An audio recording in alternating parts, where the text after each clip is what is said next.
Hi, good day everyone, especially to Miss Elran. So we are the second reporter and I am Almami Andevor, the first reporter of the group, and our topic for today is all about history of Kartilyan ng Katipunan by Emilio Jacinto. So this is the agenda.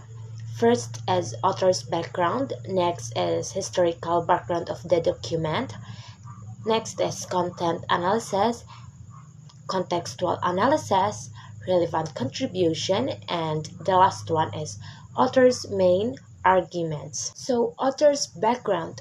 So, the Kartilya ng Katipunan was written on 1892 by Emilio Jacinto. Emilio Jacinto was an eloquent and brave young man, known as both the soul and the brain of the Katipunan. His pen name was Dimas Elaw. He was born in Manila on December 15, 1875, to Mariano Jacinto and Josefa Dizon. He wrote the society's paper called Kalayaan. In his short life, Jacinto helped to lead the fight for Filipino independence from Spain. And he laid out principles for the new government envisioned by Bonifacio. He received a good education and was fluent in both Tagalog and Spanish. He served as the spokesperson for the Katipunan as well as handling its finances. Jacinto became a general in the group's guerrilla army, taking an active role in the fight against the Spanish near Manila. So next is historical background of the document.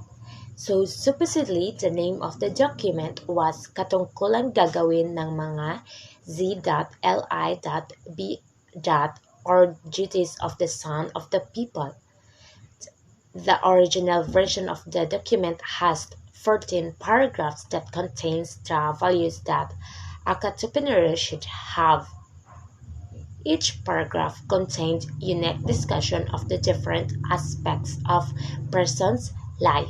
So, Andres Bonifacio first wrote Duties of the Sons of the People, which were strictly followed by the members of the Katipunan. This decalogue showed the beliefs of Bonifacio. Later on, Bonifacio adopted Emilio Jacinto's Kartilya ng Katipunan as the official teaching of the Katipunan. The difference between Bonifacio's Decalogue and Kartilya ng Katipunan is Kartilya ng Katipunan is much longer and philosophical, which showed concept of virtuous living as lesson for self-reflection.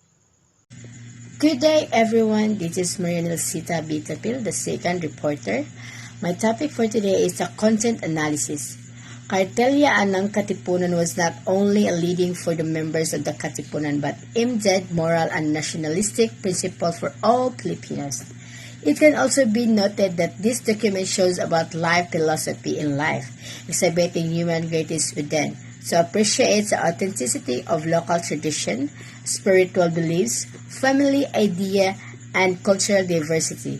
A collection of the Katipunan's idea and principles and its significance, and to bear in their minds of the members that they are their own people, Filipinos uniting for the betterment of their country. Katipunan or KKK is an organization that the goal of liberating from the West. It also aimed to teach Filipinos good manners, cleanliness, fine morals, and to encourage the people to help themselves and defend the oppressed. The order for those who want to join this association shall have the full understanding and knowledge of its guiding principle and main teaching so that they may perform their duties wholeheartedly. Applicants who are merely there to know the secret of the Katipunan seek personal gratification, sell the association, handful of silver cannot proceed. Seek financial support, relief should not proceed. Katipuneros have weighty tasks. That is why it is important that those who will join will have sense of responsibility and are ready to fight in order to protect the association and the Filipinos. The punctual payment of dues required 1 peso upon entry and 12.5 centimos each month. The custodian of the fund will periodically render an account to the members, and each member has a right to examine the accounts should he so wish. Katipunan emphasized the 14 rules which they need to live by. So there are 14 rules. First is, a life that is not dedicated to a noble and divine cause is like a tree without a shade, if not a poisonous weed. A deed that is carried out for self-interest and is without sincerity lacks nobility. True pity is the act of being charitable, loving in one's fellow men, and being judicious in behavior, speech, and deed. We are all equal, regardless of the color of their skin. While one could have more education, wealth, or beauty than the other, none of us or none of them can overpass one's identity. A person with a noble character values honor above self-interest, while a person with a base character values self-interest above honor.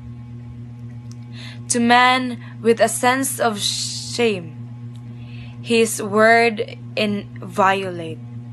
Do not waste your time. Lost wealth can be retrieved, but time lost is lost forever. Defend the oppressed and fight for the oppressor.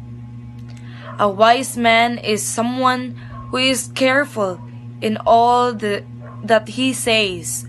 Learn to keep the things that we need to be kept secret. In the thorny path or life, the man leads the way and his wife and children follow. If the leader goes in way of evil, so do the follower. Never regard a woman as an object for you to trifle with. Rather, you should consider her as a partner and a friend in times of need. Give proper considerations to a woman's frailty, and never forget that your own mother, who brought you forth and nurtured you from infancy, is herself such a person. Do not make to the wife, children, and brothers and sisters of others what you do not want others to make to your wife. Children and brothers and sisters. Worth is not measured by one's status in life, neither by the length of the nose nor the fairness of skin, and certainly not by the whether he is a priest claiming to be God's deputy. Even if he is a tribesman or tribeswoman from the hills and speaks only his or her own tongue.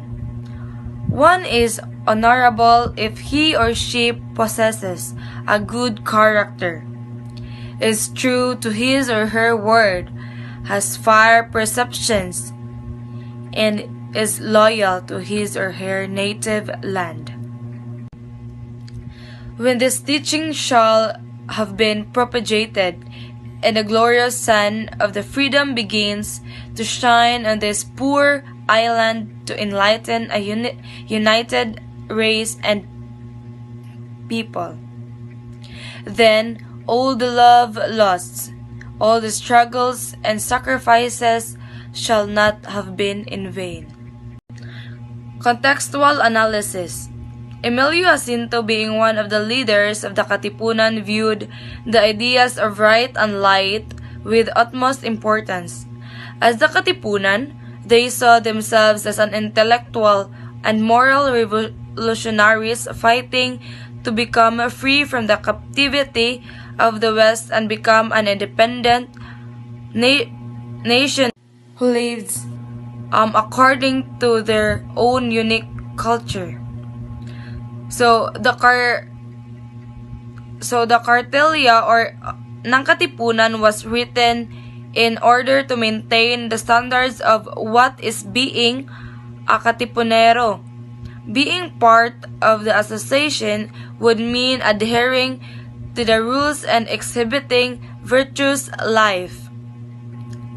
Jacinto always aimed to educate the Filipinos of what a true Katipunero stands for, and that is becoming a person with integrity, courage, stands for equality, and overall bearing the teaching of living life purposefully and contribute to the greater good. Relevant contribution. The Cartilla ng Katipunan was able to constitute patriotism and nationalism. The Katipunan was one of the many movements which were establishments in order to defend our freedom. With their sacrifices, we were be able to obtain the life that we had. The document demonstrated the values and beliefs our heroes had before, which we can learn so much from them. The document was able to provide us with information in order to fully understand our history. Also, it can serve as basis for instituting good governance in our present time. Teach honor and dignity, generosity, compassion, and to practice respect for women and love for our family. So, there are authors' main arguments. So first is, the document was written in order for the new members to understand what the Katipunan stands for, their principles and teaching. Next is, also, they want to encourage people to become firm with their decisions and be responsible for those decisions. So the last one is, the Katipunan also wanted to understand that being part of the association carries a great role which one must perform, because Katipunan was established in order to fight the oppression and protect the people. So that's it. Thank you.